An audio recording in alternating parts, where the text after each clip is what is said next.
Welcome to Got the Text. Today's date is November 2nd and our topic is it well? Our verse is found in 2 Kings 4:25 and 26. And so she departed and went to the man of God at Mount Carmel. So it was when the man of God saw her afar off that he said to his servant Gehazi, "Look, the Shunammite woman, please run now to meet her and say to her, 'It is well with you, it is well with your husband, it is well with the child.'"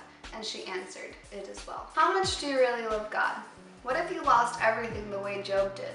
Would you still love him? Whoa, that's a real test, isn't it? I mean, it's easy to love someone who helps you out, takes care of you, gives you good gifts, and blesses you. It's a lot harder to love someone who allows bad things to happen to you. Isn't our first question always, how could God love me if he allowed something bad to happen?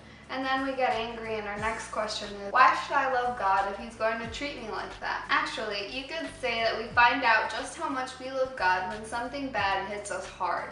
That's when we have to decide whether we love God or only what he does for us. That's the decision Horatio Spafford had to make. First, his only son died of scarlet fever.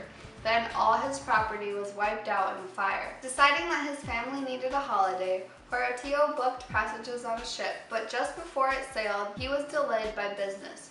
So he told his wife and 4 girls to go on ahead and meet up with them. 9 days later, he learned that the ship his family had been on had sunk, and only his wife had survived. He sailed on the next ship out of New York to join his wife, and the ship passed over the place where his daughters had drowned. He stood at the railing and looked out at the water.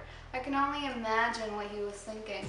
When he returned to his cabin, he wrote a hymn, "It is well with my soul." Say what? The words of his hymn echoed the words of the Shunammite woman, whose only son had just died. What did these two know so that they could say all was well when they were faced with the worst kind of tragedy? They both knew one important truth. No matter what happens in life, God can be trusted. He can be trusted to support us, love us, and save us. And for that, we owe him our absolute gratitude and loyalty. When sorrows like sea billows roll, remember that whatever our lost, God has taught us to say, "It is well with my soul." Is it well with your soul? That's all for today. Thanks for watching.